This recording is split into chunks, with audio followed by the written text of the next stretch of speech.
Hey guys, price Lord. கர்த்தர் நல்லவர். ஆமாம், கர்த்தர் நல்லவராகவே இருக்கிறாருங்க. 2-3 நாளாகவே ரொம்ப கண்ணீரின் பாதை, குழப்பங்கள், கஷ்டங்கள். ஏன் எனக்கு இந்த சுச்சுவேஷன்லாம் அலோவ் பண்ணீங்க இயேசுப்பா?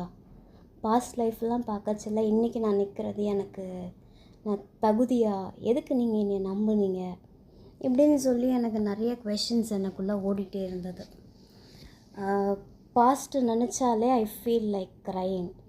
ஏன்னா அவ்வளோ கஷ்டம், நஷ்டம், துன்பம், ரிஜெக்ஷன்ஸ், ஃபெயிலியர்ஸ் இது மட்டுமே நான் பார்த்துட்டு வந்திருக்கிறேன்.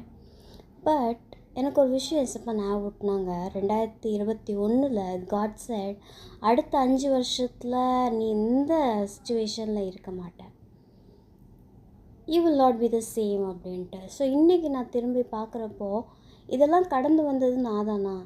அண்ட் இதுக்கெல்லாம் சப்போர்ட்டுக்கு எனக்கு யாரும் இல்லைங்க. ஈவன் எங்கள் அம்மா like she use to pray for me.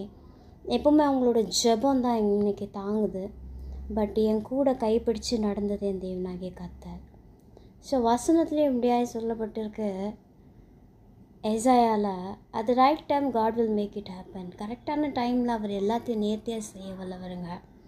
So இன்றைக்கி பார்த்துட்டு இருக்கிற நீங்களும் மேபி உங்கள் சுச்சுவேஷன் ரொம்ப டவுனாக இருக்கலாம், இல்லை ஏன் எனக்கு இதெல்லாம் நினச்சிட்டு இருக்கலாம், என்றைக்கு எனக்கு உயர்வு வரும்னு கூட நீங்கள் வெயிட் பண்ணிகிட்டு இருக்கலாம். காட் இஸ் சேயிங், என்னோடய டைமுக்கு நீ வெயிட் பண்ணு, my time will be perfect in your life. So என்னை உயர்த்தின தேவன் அவங்கள உயர்த்த மாட்டாங்களா?